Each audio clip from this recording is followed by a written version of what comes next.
Comme c'est... En général, on fait sur un livre, mais ce soir, il y avait un événement aujourd'hui qui s'appelait le Kaf Mar Rejvan. Le 20 Rejvan, qui était la naissance du rabbi Rachab, le 5e rabbi de Chabad. Et donc,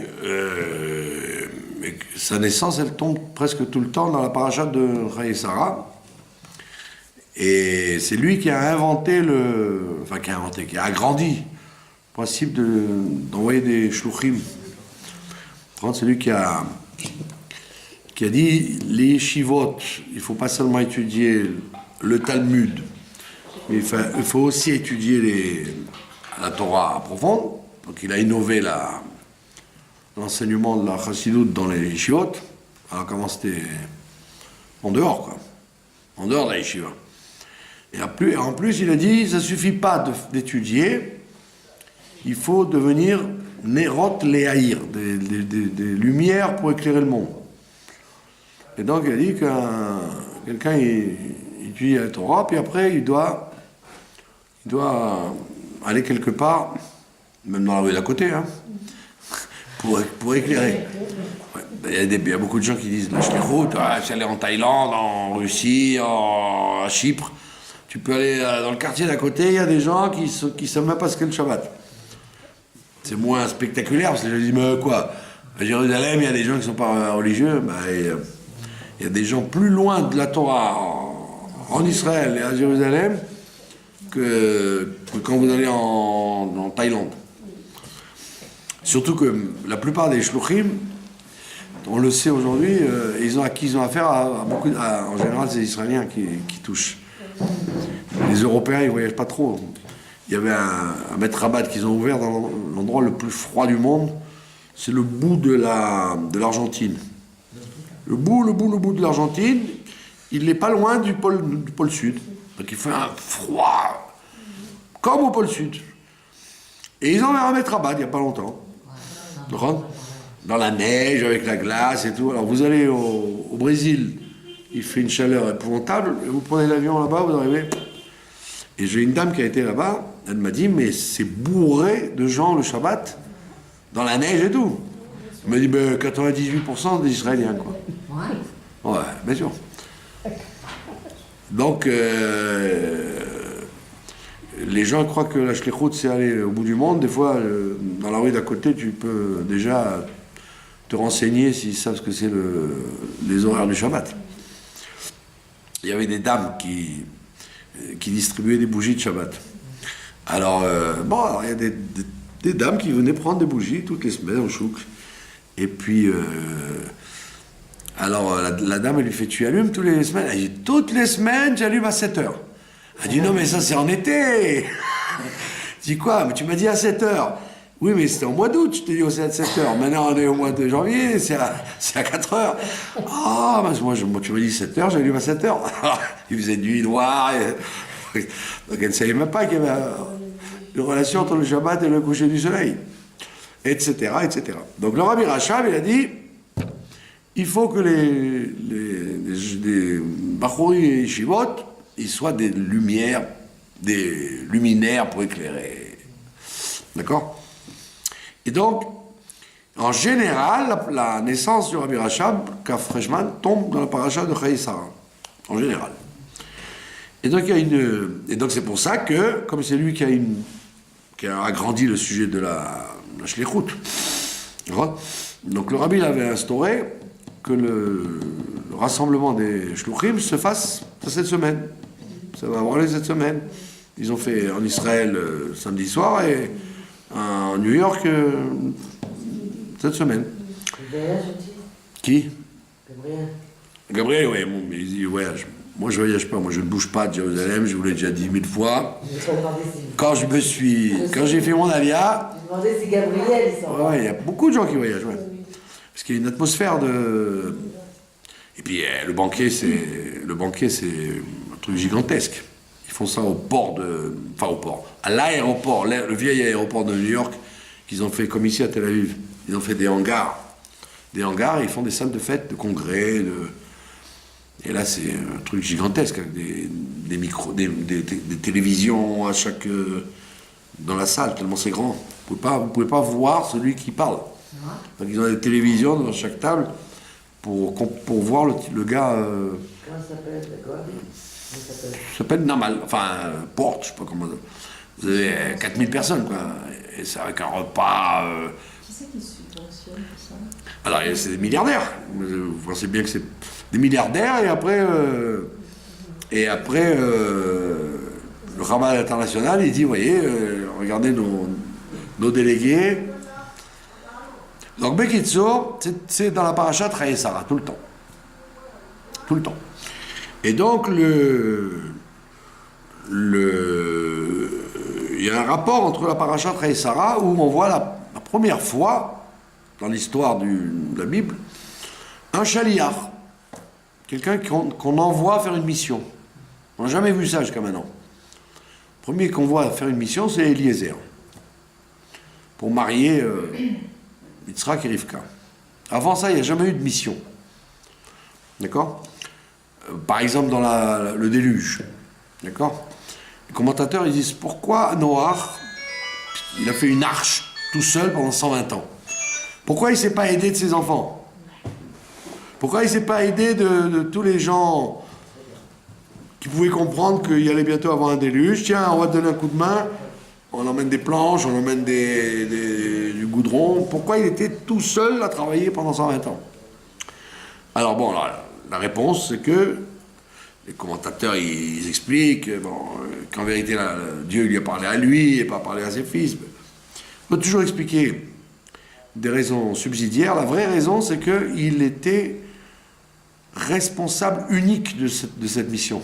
Les autres n'avaient pas la mitzvah de construire l'arche. Comme quand Matan Torah est arrivé, après Matan Torah, chaque mitzvah, elle est donnée à quelqu'un. Tu peux pas dire, bon écoute, voilà, quelqu'un qui m'a posé la question l'autre fois, il m'a dit, si une femme, elle arrive en pleine nuit Shabbat, elle a raté l'allumage des bougies, d'accord? Il m'a dit, est-ce qu'elle peut faire la bracha sur les bougies que quelqu'un a allumées avant elle? Je dis pas du tout, ça marche pas. Tu ne peux faire ça que si c'est dans le temps d'avant Shabbat, que quelqu'un il a les mains attachées ou qu'il n'y a pas assez de bougies pour tout le monde. Alors tu dis, bon, alors, prends-moi quitte, tu fais la bracha et je réponds Amen. Mais quand la nuit est arrivée, tu ne peux pas faire une mitzvah après coup en disant, ah ben tu sais, j'ai allumé pour toi il y a 1 heure. J'ai allumé, mais non, toi tu n'as pas allumé. Donc dans chaque mitzvah, c'est ce à quoi s'attelle le Sefer HaChinuch, il te dit qu'une mitzvah, elle a son temps, son espace et sa personne. Et tu ne peux pas t'amuser à rendre. Un Lévi, il n'a pas le droit de faire le travail d'un Kohen, un Kohen n'a pas le droit de faire le travail d'un Lévi, un Israël ne peut pas faire le travail d'un Kohen, etc. Tout est une femme, celle d'un homme, une femme. Il n'y a pas on ne joue pas avec ça. Donc Noach, il a eu le message, Dieu lui a dit, fais-toi la teva. Donc il ne pouvait pas demander de l'aide à personne. C'était interdit pour les autres de l'aider. Donc il a regardé ses enfants construire, et lui, il sciait le bois, il portait, il collait, etc. pendant 120 ans. Donc on voit bien que la shlichut, la première fois qu'on voit quelqu'un qui donne une mission à quelqu'un d'autre, c'est dans la paracha de Trahe Sarah, Eliezer. Alors maintenant, il y a d'énormes questions qui sont posées par les Mefarshim, et il n'y a que la Chassidoute qui y répond, par un biais de travers. C'est quoi la question? C'est que Eliezer, il fait une interdiction de la Torah qui s'appelle le nichouch. Le nichouch, ça veut dire la divination.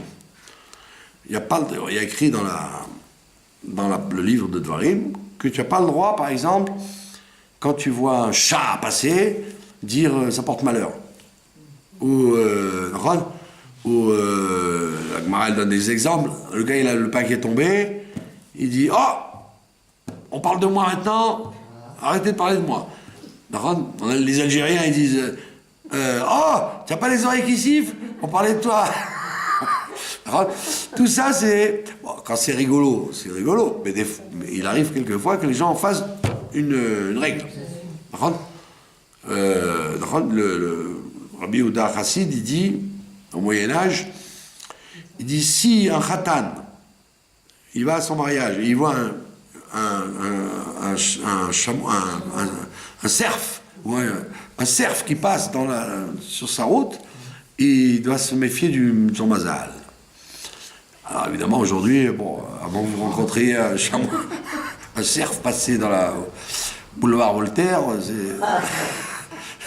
vous pouvez peut-être voir un chameau sur la route de Beersheba, mais donc il dit c'est pas bien de faire ça, de décréter qu'un événement il est en rapport avec un autre, d'accord? Et voilà, il dit donc les Mefarshim ils disent attendez, je comprends plus là, qu'est-ce qu'il fait Eliezer? Il fait du nirouche. Il dit celle qui va venir et qui va faire boire mes chameaux et qui va leur donner l'eau et qui va après me donner à boire à moi et qui va accepter les bijoux et qui va faire ça, hein, ça sera la femme de mon maître. Tous les Mefarshim ils disent, on dit qu'il respectait la Torah. Il a fait exactement ce qu'il ne faut pas faire, le nirouche. Essayer de voir des événements en relation l'un avec l'autre, tu n'as pas le droit de faire ça. Alors il y a des commentateurs qui disent il y a des choses qui ne sont pas du nirouche, mais qui sont des symboles, des symptômes. Par exemple, vous allez en chidour avec un monsieur, d'accord? Deux personnes vont en chidour.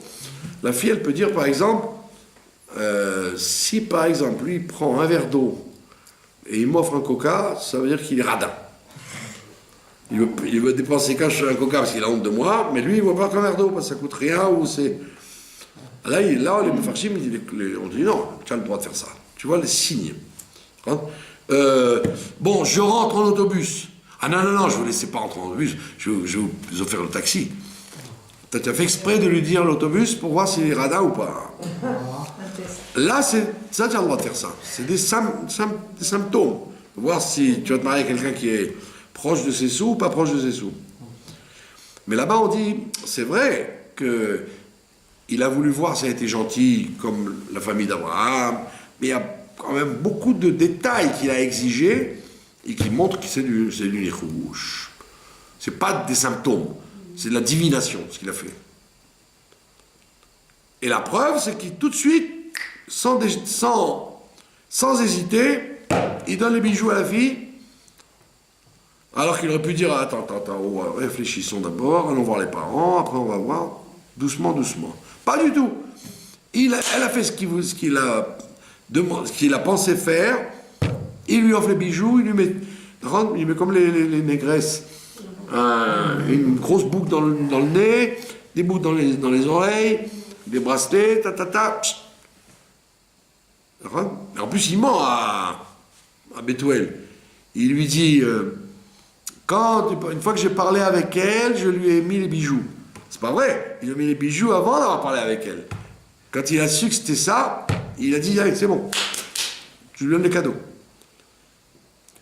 Alors, tous les Mefarshim disent comment Abraham a pu envoyer quelqu'un qui fait du nirouche. Et si, comme dit la Gemara, si elle avait été boiteuse ou aveugle, il aurait dit c'est la femme de mon maître. Il aurait dit peut-être qu'Yitzhak ne sera pas d'accord de prendre une boiteuse ou une aveugle. Peut-être qu'il veut une fille bien. D'accord? Comment il pouvait savoir que celle qui va porter de l'eau, elle ne boite pas et qu'elle n'est pas aveugle, et qu'elle n'est pas muette? Il dit non, c'est bon. J'ai vu, c'est la femme de mon maître, c'est bon. Donc, les Mefarshim, à travers les siècles, ils ont discuté sur cette question. Comment a-t-il pu agir comme ça? Comment a-t-il pu agir comme ça? Etc. Vient la Chassidoute, très tard, et le rabbi, en passant, il t'explique quelque chose et qui répond à ça. Il te dit, on est dans la paracha des Shluchim, il Il dit, qu'est-ce que c'est un chaliar? Il y a plusieurs sortes de shouchim, d'accord? Tu me dis, voilà, je vous donne 100 shekels, est-ce que vous pouvez les donner à Madame Cohen? Ok, comptez sur moi. Je suis chaliar sur une action, pas plus que ça. Par contre, je ne vais pas donner 99, je ne vais pas donner 101, je vais donner 100 shekels comme vous me l'avez demandé. C'est une shlichut élémentaire de l'action. D'accord? Il y a un chaliar qui est un homme de plus grande confiance. Et il y a le chaliar extraordinaire, le summum du chaliar, c'est celui qui n'existe plus, qui est complètement annulé à celui qui l'envoie. Donc le rabbi explique que c'est ça le vrai chaliar. Si je t'envoie dans un bled perdu, ou même, peu importe, il y avait un monsieur, celui qui fait la sirchat à Chamois, vous connaissez, monsieur Nesselbaum, David Nesselbaum. Il a fait son alia de Paris après la guerre d'indépendance, et après quelques années, le rabbi lui a confié des missions particulières. Il y avait un député, par exemple, un député israélien, qui était assimilé complètement. Communiste, d'accord?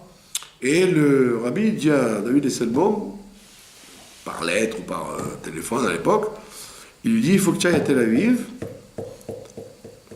visiter ce monsieur, et lui dire de mettre les tefilines.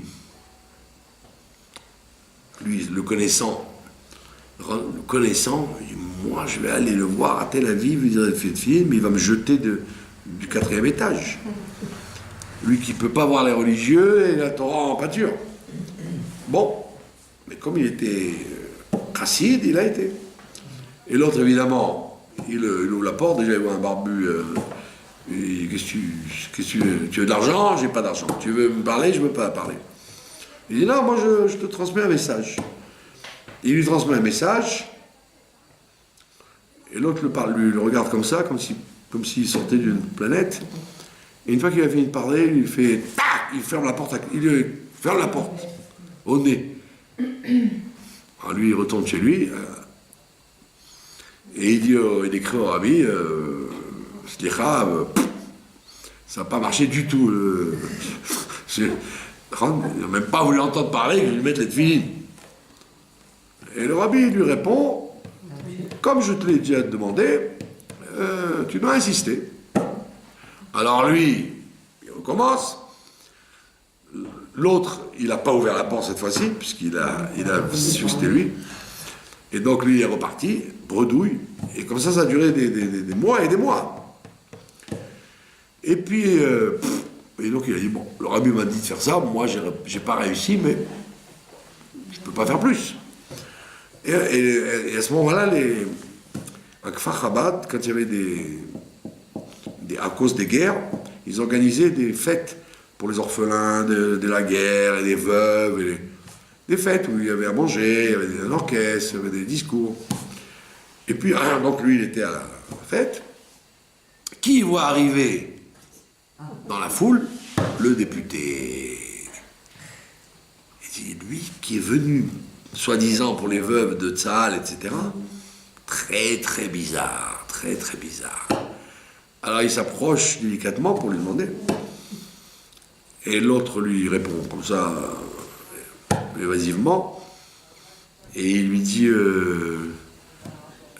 bonjour, est-ce que je peux vous proposer, c'était en plein jour, donc c'était bien, est-ce que je peux vous proposer de mettre les tefilines?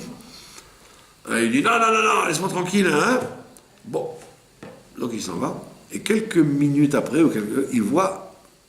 il les voit mettre avec quelqu'un. Pas avec lui, mais avec quelqu'un d'autre. Il était content. Il a dit, j'ai rempli ma mission. Il a écrit au rabbi, voilà, mission accomplie. Il a mis une fois dans sa vie, peut-être l'unique fois, les tefilines. D'accord? Donc ça veut dire quoi? Ça veut dire que toi, quand tu es chaliar, évidemment, on ne parle pas d'un rigolo, on parle de quelqu'un que tu sais qui t'envoie pour une chose réelle, tu dois oublier qui tu es. Tu ne peux pas commencer à faire des calculs. mais ça va pas marcher, mais qu'est-ce que c'est que ça, et pourquoi faire comme ça? Non, vas-y, les yeux fermés, Ron, et sache que tu n'es rien. Si tu penses que c'est toi qui fais, c'est possible que ça ne marche pas. Mais si tu sais que tu es envoyé, alors là, tu vas réussir. Et c'est ça la réponse de Eliezer. De la même façon, d'où on apprend donc un vrai chaliar total, c'est d'Eliezer. Eliezer, il ne dit pas, quand on lui dit qui tu es, il dit Eved Avraham Anochi.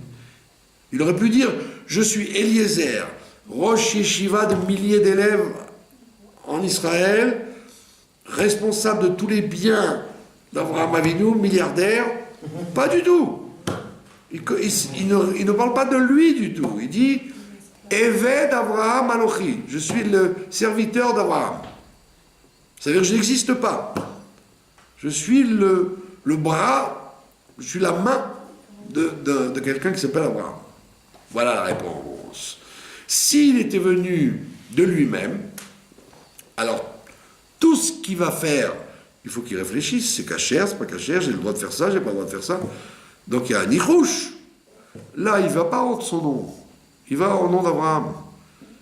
Et déjà, il a un grand miracle puisqu'il est arrivé le même jour. Si vous vous rappelez de la guerre du Golfe, les Scuds, ils mettaient 5 minutes pour arriver d'Irak à ici.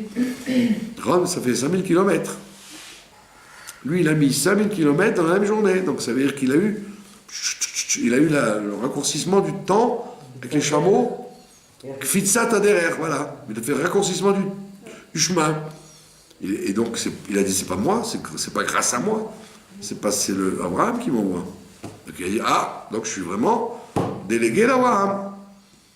Donc il s'est dit, puisqu'Abraham n'a pas de temps à perdre, Abraham m'a envoyé pour prendre la fille, demain matin il faut que je la ramène. C'est pas que je dois rester des mois et des mois en Irak. Demain matin, on est de retour. Donc il se dit, comme Dieu aime Abraham, il ne va pas lui faire perdre son temps, et donc moi non plus, puisque je suis son esclave. Donc automatiquement, la première qui va se présenter, il suffit qu'elle ait les signes élémentaires qu'Abraham demande, c'est bon, je n'ai pas besoin de chercher plus.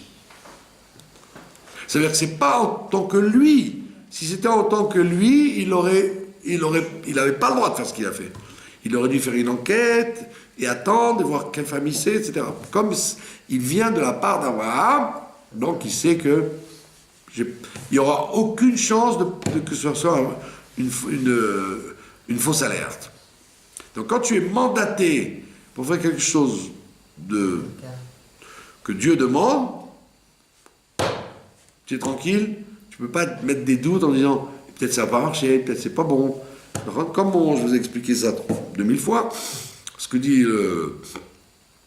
la chassidoute en général, elle dit quand quelqu'un il fait achnasat orchim, quand il invite quelqu'un à manger, qui n'a pas où aller, c'est sûr que Dieu ne veut pas lui mettre un problème de cache-route. Il ne peut pas te demander en même temps de donner à manger à quelqu'un et de te faire trébucher en te donnant une viande qui n'est pas bonne, ou un fromage qui n'est pas juste, ou un légume qui a des vers dedans. Donc toi, tu fais ce qu'il faut faire parce que d'abord, tu dois réfléchir au minimum et tu ne dois pas t'inquiéter. Tu ne dois pas dire « Oh là là, j'ai entendu du mal sur cette viande. » Non, tu as reçu quelqu'un qui a mangé ça, Shabbat. Le bon Dieu, il ne t'a pas demandé de l'inviter pour le faire manger du cochon. Donc, puisque tu es mandaté pour faire une mitzvah, tu n'auras pas de problème dans cette mitzvah. Automatiquement. Et voilà la réponse pour Eliezer. Eliezer, c'était le chaliar parfait, celui qui n'existe pas, qui est la main de celui qui l'envoie, et automatiquement, il avait tous les droits, puisqu'il savait que c'est Abraham, le mérite d'Abraham qui va lui faire gagner qui va lui faire réussir. Ça, c'est la première relation qu'il y a entre la parashat et Sarah et la mission qu'on a sur terre. Parce que le rabbi dit, c'est pas les shluchim seulement qu'il y a. Tout le monde est chaliar. Chaque individu sur terre, il est venu pour une mission même s'il n'est pas une mission officielle, Ron, je suis mandaté pour. Tu es mandaté de toute façon, parce que tu es venu sur Terre. Donc c'est certainement pas pour te tourner les pouces, c'est pour remplir une mission particulière dans tel degré ou dans tel domaine de la Torah et des mitzvot.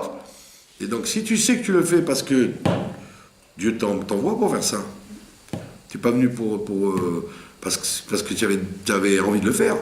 Tu le fais parce que Dieu t'a dit, fais ça, tu es venu pour ça. Donc n'aie pas peur, ne t'inquiète pas. Mais ne mets pas ta tête non plus.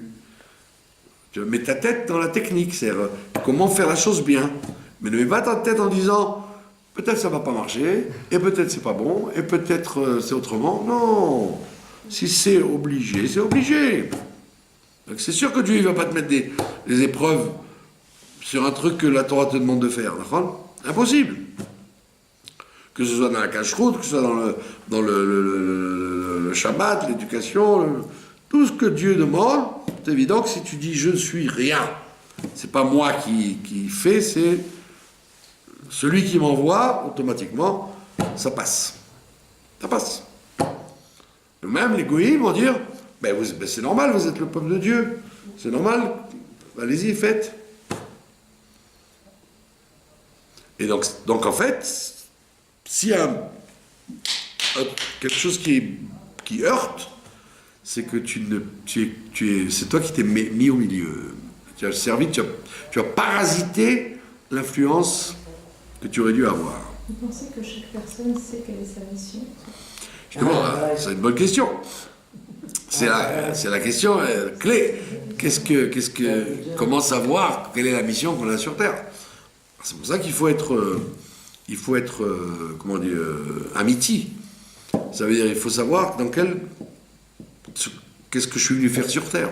C'est-à-dire, si quelqu'un est riche matériellement, alors et puis il ne va pas commencer à dire non, Tzedaka, c'est pas pour moi, je suis là pour aller visiter les malades. Mais non, si Dieu t'a rendu riche, c'est pour que tu te sers de la tzedaka, de ton argent pour faire la tzedaka. Si Dieu t'a rendu intelligent, c'est pour mettre ton intelligence au service de l'humanité et dans le bien. Donc chacun, il doit déjà faire le tri, voilà. Le tri, se connaître en disant qui je suis. Who's who. Qui est quoi. Qui est qui. D'accord? Donc ne pas se tromper sur qui on est déjà. Ne pas se jouer un rôle, vouloir se jouer un rôle d'être un autre. Non. Je suis né dans tel endroit, mes parents étaient comme ça, j'ai ce caractère-là, je suis fait pour ça, j'aime ça, ou ça j'aime pas, De là, tu tries tout de suite. Moi, j'ai appris la sofroute, d'accord? Quand on étudie la Rabbanout, alors il y a une partie qui s'appelle, il faut apprendre sofroute.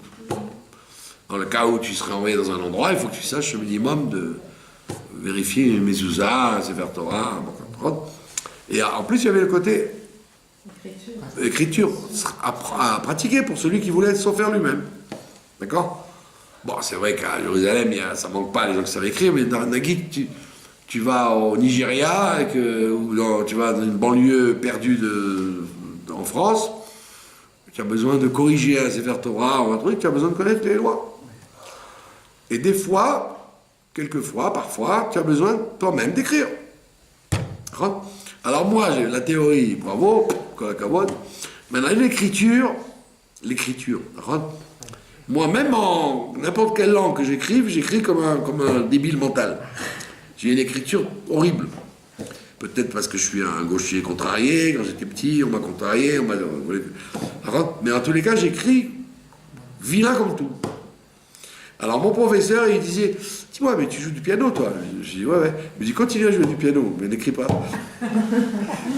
Tu vois, c'est-à-dire que tu sais que tu n'es pas fait pour ça, te lance pas là-dedans. Tu vas te forcer à dire, tu es un... Comme Louis Jouvet, quand il avait le théâtre populaire, alors il recevait des candidats comme ça. Et puis il y a une fille qui est montée sur la scène, et puis elle allait faire le rôle. Il dit, mademoiselle, est-ce que vous avez le trac? Avant de jouer, vous avez le trac? Elle dit, pas du tout. Alors, mademoiselle, allez-vous-en. Un vrai acteur, il doit avoir un peu peur de monter sur la scène. Si vous n'avez pas peur du tout, c'est que vous n'êtes pas fait pour ça. Allez, partez. Donc, il arrive que dans la vie, la vie te fait comprendre que c'est pas toi, c'est pas fait pour toi. Donc, n'insiste pas. N'insiste pas. Ou alors, tu vas dire, attends, peut-être que c'est le diable qui veut m'empêcher. Peut-être c'est le Satan qui dit « Ne le fais pas, c'est dommage ». Alors que c'est ça ta raison d'être. Alors tu dois t'introspecter en disant « Attends, est-ce que ça vient du diable qui vient m'empêcher alors que c'est ça ma mission, ou alors ça vient de Dieu qui me dit « Tu vois bien que c'est pas fait pour toi ». Alors, donc si tu sais que dans cette chose-là, tu vas avoir une réparation à faire, alors là, c'est sûr que c'est le diable qui veut t'empêcher. Comment savoir si c'est une Pardon? réparation, vous savez si c'est une- Par exemple, je sais pas moi, c'est RF Pessar, il y a une personne qui... tu n'as pas d'invité, tu n'avais pas envie d'avoir des invités, et puis tu as une personne qui débarque. Ni elle a l'air d'un voleur, ni elle a l'air d'une... et elle a besoin de passer Pessar. Alors le Satan va dire hey, où tu vas la coucher, il n'y a même pas de quoi coucher, et il n'y a pas assez de matzot, il n'y a pas assez de viande, tu n'as pas assez de poisson. Hein? Tu vas dire bon, écoute, si cette personne est venue, c'est que il faut que je l'invite, même si ça me dérange. D'accord? Sans tomber dans le syndrome du Baal Shem Tov. Vous ne connaissez pas le syndrome? Ah, il faut connaître ça. Le syndrome du Baal Shem Tov, c'est que... Non, il y a beaucoup d'histoires du Baal Shem Tov où les chassidim, ils étaient là, et puis juste à la dernière seconde, ils n'ont rien fait. Le Baal Shem Tov, il leur dit, à cause de vous, ma chère n'est pas venue parce que vous n'avez pas donné l'argent aux pauvres. Donc le syndrome, c'est ce qu'on a vécu en France pendant des années, c'est que vous receviez un clochard qui volait les cuillères, et vous disiez, non, il faut l'accepter quand même à la maison. Hein. Donc le syndrome du Baal Shem Tov, c'est quand c'est pas du tout pour vous, et que vous insistez quand même. D'accord? Et vous dites, c'est à cause de moi. Si je l'avais accepté... moi, je connais une dame, que Dieu la bénisse. C'est un escroc fini. Elle se fait passer pour une femme qui a besoin de tzedaka. Et quand elle s'installe chez vous, elle ne bouge plus. Elle peut rester 3 mois. Et il y a une dame qui l'a reçue. Et quand au bout de quelques jours, elle a dit, écoute, j'ai mes garçons et vous êtes seuls, mes garçons, je ne veux pas qu'ils soient avec une dame dans la maison. Soyez gentils, ça fait une semaine, die. Eh ben, il lui a arraché la perruque, il a fallu appeler la police et tout. Ça, c'est le syndrome du Baal Shem Tov. Quand tu commences à flairer, des fois à tes dépens, que c'est pas une mitzvah, c'est le diable qui te l'envoie. Donc on te dit, la mission qu'on a sur Terre, c'est une chose qu'on doit s'efforcer de trouver. Alors, plus on est droit, on a des critères droits que la Torah nous a donnés, donc moins on risque de se tromper. On va plus cadrer, cibler ce qu'il faut faire.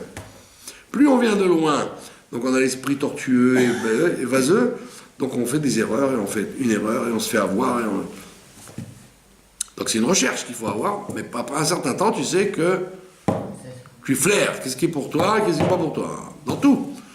Dans les affaires, dans le mariage, dans la maison, dans les achats. D'accord? Mais c'est évident qu'on a une shlichut. Chaque individu est venu sur Terre pour une shlichut. Et il ne peut pas se débiner en disant moi je préfère être tranquille. Par exemple, tu préférais être à la maison chez toi que de donner un cours. Parce que tu as un cours, peut-être la personne va se fâcher, elle va pas venir, elle va claquer la porte, tu vas dire un mot de travers, tu peux rester chez toi. Alors tu dis non, tu serais resté chez toi, tu retourneras en Gulgoul parce qu'on voulait que tu donnes un cours, on voulait pas que tu restes à la maison. Voilà. Donc on voit que Eliezer, lui, il est arrivé à la situation la plus idéale qui est de dire Eved Abraham Anochi. Je ne suis rien d'autre que le messager de la mission que Abraham m'a confiée. Et donc c'est la même chose, toi tu dois faire pareil. Tu ne dois pas dire, bon ça je pense que oui, ça je pense que non, tu dois vérifier dans la Torah, dans tout ce qui existe de la Torah, quel est le derrière, quel est le chemin. Si c'est actuel, si c'est plus actuel, si ça se justifie, si ça ne se justifie pas, etc., etc., etc. Et plus tu étudieras, et moins tu prendras des gifles. Parce que tu auras plus rapidement, tac, la réponse exacte à ce qu'il faut. La Torah te nettoie le cerveau de toutes les faux choix que tu aurais pu faire. Et quand on dit la Torah, c'est pas étudier de la Kabbalah, des choses compliquées, des choses... Non, des choses simples. Des choses très simples. Dans la simplicité se trouvent les réponses. Et donc on voit que le Kinus HaShluchim, donc c'est automatiquement lié avec la mission que chacun doit avoir. Et on te dit, si tu veux réussir ta mission, ne te prends pas la tête à t'imaginer être seul. Dis que tu es envoyé par Abraham. Le rabbi dit par exemple, il y a des choses à étudier dans la journée. D'accord? Il y a un seder. Il dit, le rabbi, des fois tu ne sais pas ce que tu vas dire à des gens. Il dit, ben, te casse pas la tête, étudie le seder. Si ça se trouve, ce que Rachid te dit dans la paracha d'aujourd'hui, c'est ça qu'il faut lui dire au monsieur. Et toi, tu crois que c'est bidon, c'est pas ça du tout. Et Dafka, c'était ça. Tu vas trouver la réponse qu'il y avait dans le livre qu'il fallait étudier aujourd'hui. La paracha, le Rachid, le Tehillim, ce que je sais, moi, un truc qui est du jour, ça correspond à la réponse que tu dois avoir. Il y avait un grand chaliard du rabbi, qui est mort maintenant, le pauvre Abou Khatsera, vous vous rappelez d'Abou Khatsera? Meir, celui qui sifflait chez le rabbi. Meir Abou Khatsera. Il était de la famille du Baba Saleh, etc. Et lui, le rabbi a dit, s'il y en a 10 comme toi, ma chère, il vient. Et qu'est-ce qu'il faisait, son travail? Il avait une femme aussi très dévouée. Son travail, il allait dans les boîtes de nuit, il faisait des boîtes de nuit lui-même, pour attirer tous les hippies, tous les gens de New York. Ouais, il y avait des goïs, des juifs, et il leur parlait, il les ramenait à la Torah. Avec des petites lumières, il faisait comme des boîtes de nuit. Lumière un peu tamisée, avec whisky et soda et trucs. Et après, ils intervenaient, ils leur disaient des vrais Torah.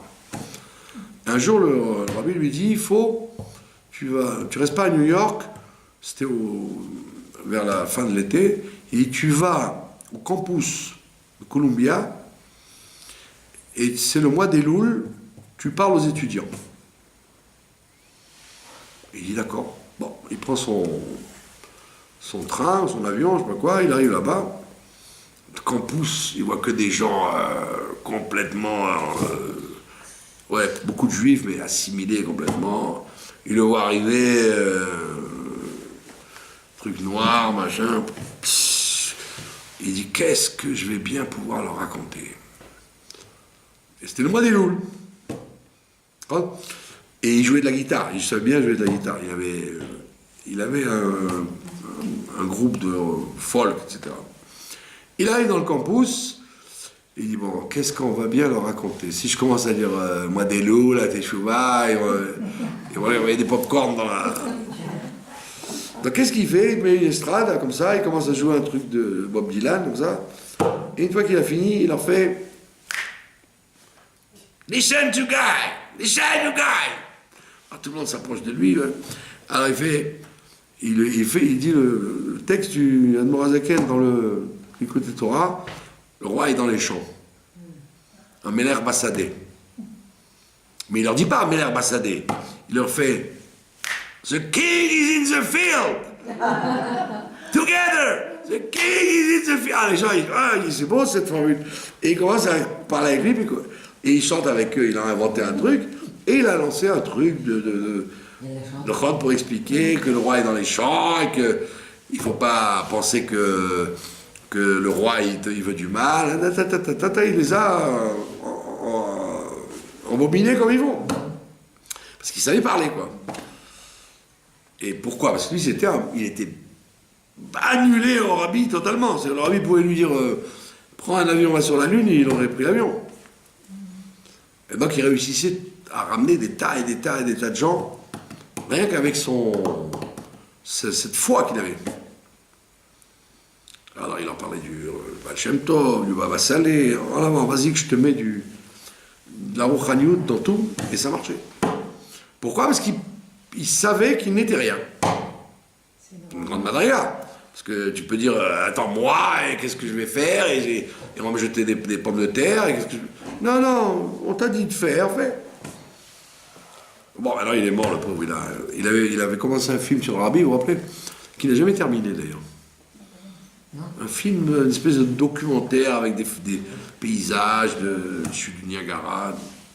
Je n'ai pas compris. Bon, mais Kitsour, tu veux réussir, sache que tu es un chaliard et que tu n'as aucune chance de rater puisque le mérite de celui qui t'envoie va te faire réussir.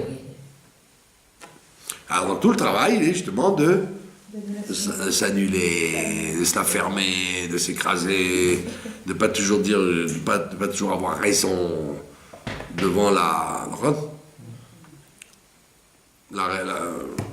Torah, elle te dit quelque chose, même si le mur il est là, bah, tu rentres dans le mur. Le mur va s'ouvrir. Vous connaissez l'histoire du Admor Hazaken quand il a marié sa fille avec la fille du rabbi Lévi Yitzhak Berditchev. Quand ils ont, comme il y avait trop de bruit dans la salle, pas comme aujourd'hui, encore moins qu'aujourd'hui. Aujourd'hui, il faut des boules caisses, même pour un bar mitzvah, si vous ne voulez pas devenir sourd. Donc il y avait du bruit, parce qu'il y a les violons, la musique et tout, donc ils sont sortis prendre l'air. Et puis comme ils avaient peur des attaques des Cosaques et des Russes, des voyous, donc ils fermaient la porte à clé. Donc quand ils ont voulu rentrer à nouveau dans la salle, Rabbi Lévi Yitzhak, il lui dit, bon viens, on passe à travers le mur. Et Admorazak, il lui dit, non, pourquoi tu veux faire un miracle pour rien? On frappe à la porte, normalement. Alors le rabbi il dit que cette histoire, c'est pour expliquer que il y a des chitotes comme ça où les tzadikim faisaient des miracles à Tire-Larigot. Tout le temps. Mais il dit non, le bon Dieu il veut pas qu'on fasse des miracles pour rien. Il faut d'Afka passer par le chemin naturel. Comme il a fait Eliezer. Il aurait pu compter jusqu'au bout sur Abraham en disant je ferme les yeux et j'attends qu'elle vienne. Non, il a ouvert les yeux et vérifié que c'était qui la jeune fille qui va venir. Il faut un minimum de s'engagement, d'engagement personnel. Sinon t'es pas, Dieu ne t'aurait pas créé si tu étais qu'une main d'Abraham. Tu dois avoir ton raisonnement et ta logique. Mais technique, c'est-à-dire comment réaliser techniquement ce qu'on me demande de faire. Mais pas plus. Pas plus que ça. Si tu fais plus, ça veut dire que c'est toi qui es le responsable, c'est toi le patron. Ah, t'es le patron? C'est pas sûr que tu réussisses. Si tu es un esclave, c'est bon. Si tu es le patron, tu prends des risques. Donc il faut apprendre à être un esclave. Pas évident. C'est pas évident de dire je suis Eved Abraham Anochi. Il aurait pu dire Slicha.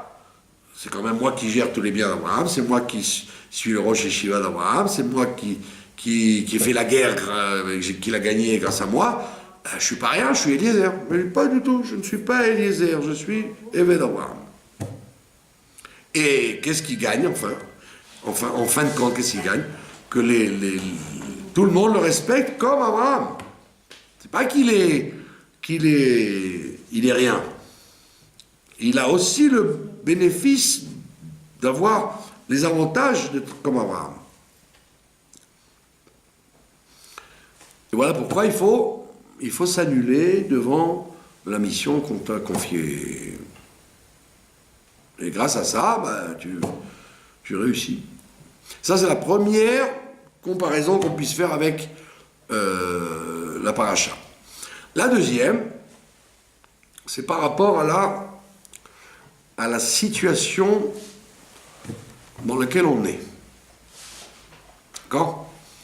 Si vous avez remarqué, et c'est sûr que vous l'avez remarqué, puisque vous n'êtes pas des enfants de cœur, le monde devient de plus en plus grossier, grossier, grossier, grossier.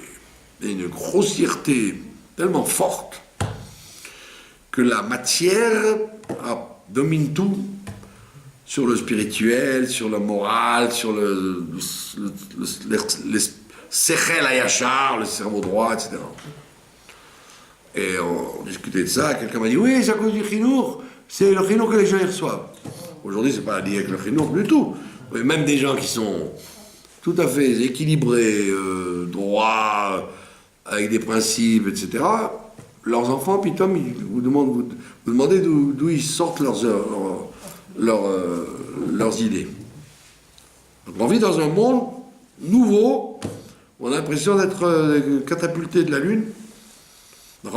Et plus le temps, vous voyez bien, la politique, dans les affaires, la matière, elle est tellement forte qu'il n'y a plus aucune règle d'autre que de réussir, d'écraser l'autre, de manger, de consommer le monde. D'accord? Ça, c'est la réalité de maintenant, et qui ne fait que s'accentuer par rapport au fil des années, au fil des jours. D'accord? Comme on dit, l'obscurité de la galoute, on dit que la galoute s'appelle l'obscurité kafoul ou mechoupal, double et redoublée. Et ça sert, chaque jour, ça devient de plus en plus redoublé. Ce qui était une évidence hier, aujourd'hui, c'est pas une évidence. C'est pas évident que le professeur va pouvoir faire son cours sans qu'on lui sorte des couteaux ou qu'on lui crève les pneus, c'est pas sûr. J'ai une nièce qui habite à Strasbourg maintenant, elle habitait ici, elle est prof de maths. Donc dans les écoles, la prof de maths, c'est le plus important. Et elle a 30 élèves, je sais pas, à Strasbourg, pourtant c'est une ville calme et tout, mais alors ils comprennent rien, ils s'en fichent de tout, rien ne les intéresse. Alors, alors elle fait son cours. La directrice lui dit, écoutez madame, vous cassez pas la tête,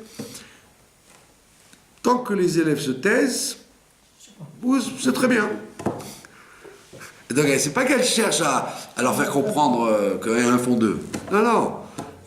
Il faut passer l'année sans avoir de scandale et de pogrom et de ce que je sais, moi, que les élèves vont tout casser ou mettre dehors le professeur. Elle dit, mais vos élèves se taisent pendant 1h30 ? Très bien, madame, voilà, c'est très bien, vous êtes payé pour ça. Elles comprennent rien, c'est pas grave. Elles n'ont pas de questions, c'est pas grave. Elles vous laissent tranquille, c'est bien. Donc alors que nous, quand on était à l'école, oh il va voir qu'on parle au professeur ou qu'on lève pas le doigt pour poser une question ou qu'on vienne sans le tablier gris, parce que je sais, alors vous avez l'impression de, attends, passe-moi, je rêve. Et ça, c'est dans tout. Dans la politique, n'en parlons pas. De plus en plus, vous avez des gens, vous demandez si c'est des êtres humains ou des bêtes.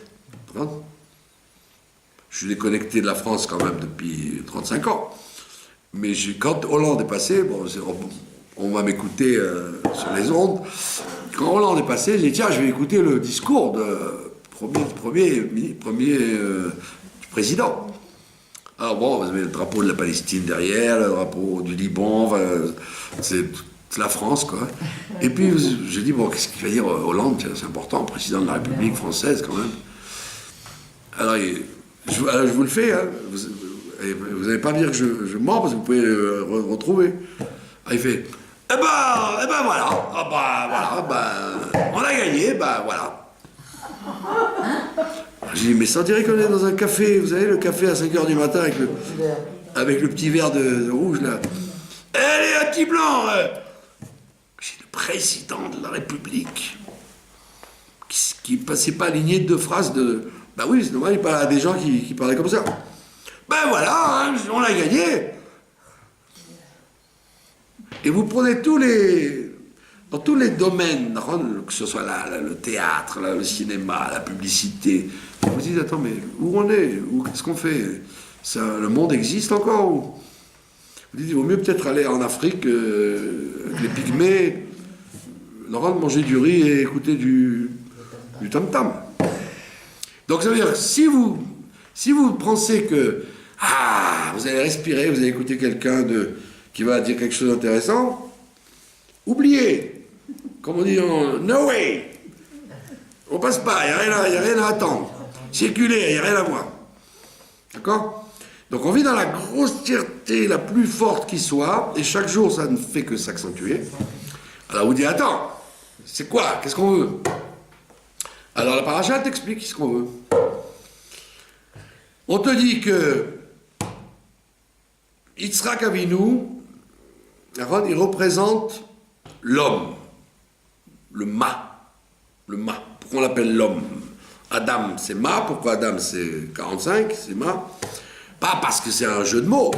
C'est parce que... Qu'est-ce que c'est un être humain? C'est quelqu'un qui s'interroge, qui questionne. Vous voyez comment un bébé, quand il sort de l'état de bébé, il dit, oh, pourquoi la lune, elle est là? Pourquoi la dame, elle a...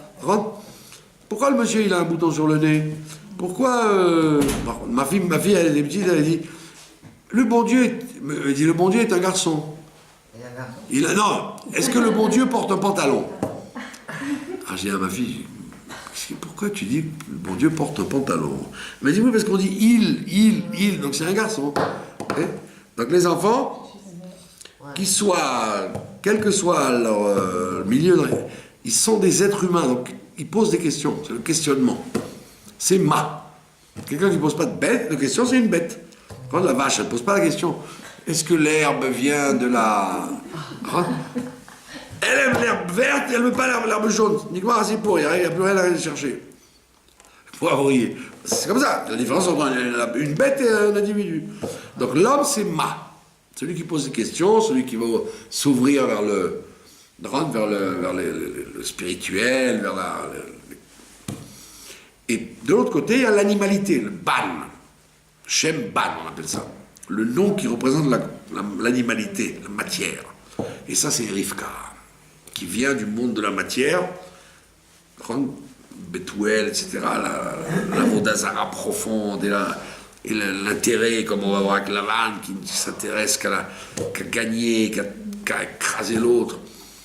Et elle sort de là. Donc, que vient faire Eliezer? Il vient marier le ma et le ban. Voilà la clé.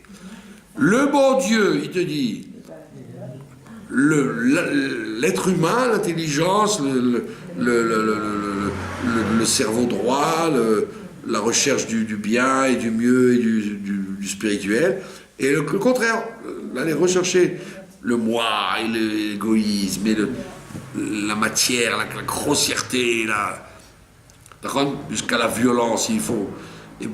Et Dieu, il nous dit de marier les deux. Toi-même, tu es fait de ma et de ban. Chaque individu, il est en même temps un ange, en même temps une bête. Et dans le monde, on doit faire le mariage des deux. Et qui c'est qui fait le mariage des deux? C'est Eliezer. Eliezer, c'est la force qu'il y a dans le juif, de pouvoir marier les deux. Marier les plus grandes choses dans les choses les plus basses. Faire descendre les choses les plus hautes dans les choses les plus basses. Donc ne t'étonne pas qu'on vive dans le monde de la grossièreté. Puisqu'on te dit, c'est là-bas que Dieu veut régner. Il veut régner de plus en plus vers le bas. C'est ça la volonté de Dieu. Ce qu'on appelle la dira batartonim, la demeure de Dieu dans les mondes inférieurs. Et le Mashiach sortira de ça. Pas pour rien que le Mashiach, si vous voyez l'historique du Mashiach, c'est toutes les plus grosses horreurs qui vont donner sa naissance. Lot, avec ses deux filles, la plus grosse inceste qui soit, c'est un homme avec sa fille. C'est plus dégoûtant qu'un homme avec sa belle-mère ou sa belle-sœur. C'est plus écœurant que tout. un homme qui veut sa fille, eh bien c'est Lot. Et de là vient le Mashiach. Après, autre grossièreté qu'on va voir par la suite, Tamar, qui se camoufle pour se marier avec Yehuda.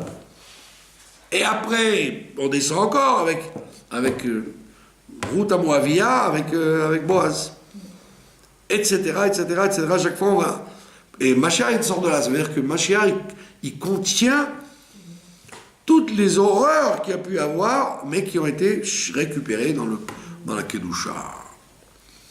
Donc, toi, tu es dans ce monde-là perdu. Je dis, mais qu'est-ce que je fais dans ce monde-là maintenant? J'ai l'impression d'être... Les gens ils me disent, mais tu vieillis. Mais je dis, non, tu m'excuses. Tu m'excuses. Quand toutes les secondes, tu es en train de dire, où suis-je? C'est pas que tu vieillis, au contraire, tu rajeunis, parce que les vieux, au contraire, ils acceptent. Tu dis, non, je ne vieillis pas, parce que si j'étais le seul à penser comme ça, je dirais, bon, ben, tu débloques, hein, mon pauvre. Mais pas du tout. Tu ne débloques pas, tu as toute une humanité qui se rend compte de ça. Mais tu peux rien faire, puisque ça dégringole, ça continue à dégringoler, tu peux pas te tirer une balle dans la tête. Et tu peux pas non plus aller sur une île déserte. Donc tu es obligé de dire, si Dieu il veut ça, c'est qu'il y a une intention qu'on doit essayer de gérer. Et donc c'est le travail d'Eliezer, c'est nous. Eliezer, il marie. Tu dois marier la plus grande spiritualité avec la plus grande grossièreté. Et alors ne t'étonne pas, la preuve, je vous donne un exemple. Nous ici, on ne fait pas un cours parce qu'il y a à manger, etc. Mais il y a des shiurim aujourd'hui, plein d'endroits, où s'il n'y a pas à manger, les gens ne viennent pas.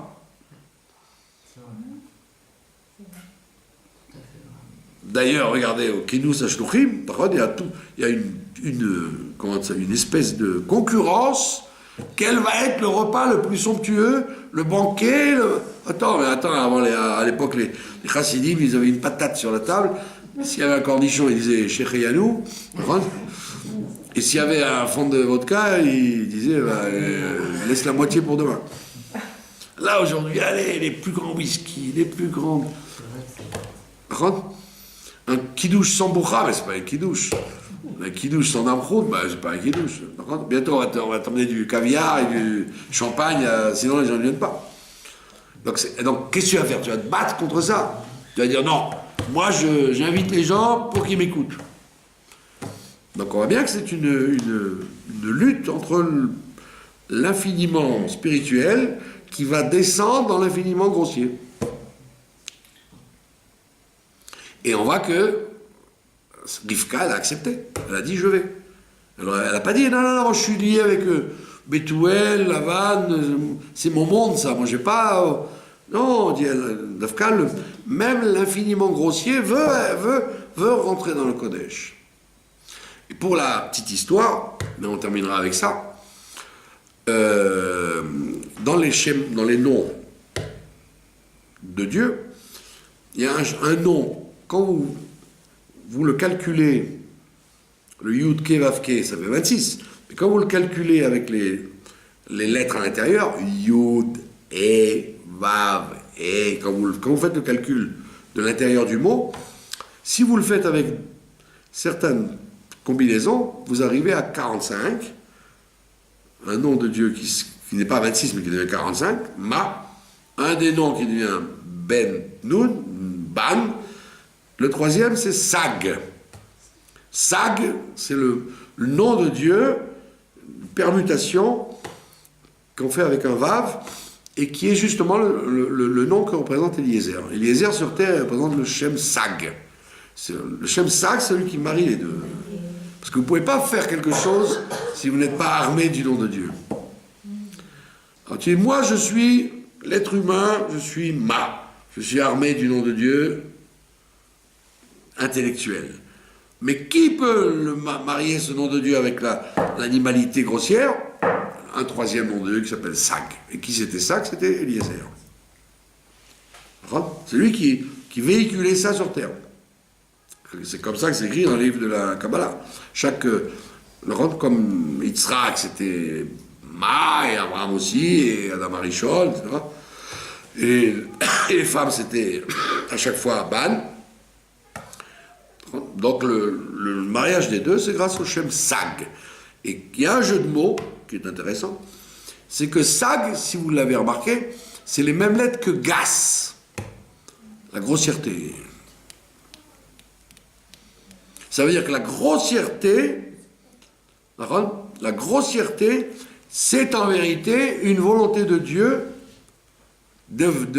pour résider là-bas. Dieu, il veut résider dans la grossièreté. Même dans la grossièreté. Parce que le Beit Hamikdash, les tzadikim, la Torah, les choses de haut niveau, c'est sûr que Dieu réside. Mais lui, il veut résider même dans un truc inimaginable, qui s'appelle le monde de la grossièreté. Et nous, on est obligé de se débattre là-dedans, ça veut dire. Il n'y a rien d'autre à faire que de dire, je suis chaliard, je suis délégué pour m'occuper de ça. Par contre, l'autre fois, il y avait un chiour, tous les élèves, ils avaient l'iPhone ouvert. Alors, le professeur, il a dit au directeur, est-ce que je m'en vais ou je reste? Et le directeur, il a dit, je ne sais pas quoi vous dire. Il dit, bon, tant pis, restez, on verra bien. Il a dit, si je leur dis fermez le truc, ils s'en vont. Ou ils me l'envoient dans la figure. Il a fait tout le cours, il parlait tout seul, quoi. Alors après, je lui ai dit, mais tu t'es pas tiré une balle dans la tête? Il m'a dit, non, à la fin du cours, ils m'ont dit, ah, c'était bien. Ça veut dire le peu qu'ils ont entendu, et c'était ça pour eux, le top. Donc il faut être optimiste, il faut penser que tant que Dieu ne siffle pas à la fin du match, eh ben il faut jouer, il faut continuer à jouer. Vous avez le ballon dans les pieds, vous jouez, et vous marquez des buts, ou vous en prenez dans la figure, c'est un autre problème. En tous les cas, c'est ça notre mission. Et il faut le faire dans la joie en plus, pas sans grogner. Avec le sourire. Voilà, ça c'est l'enseignement de Kaf Rejvan. Au moins, je vous ai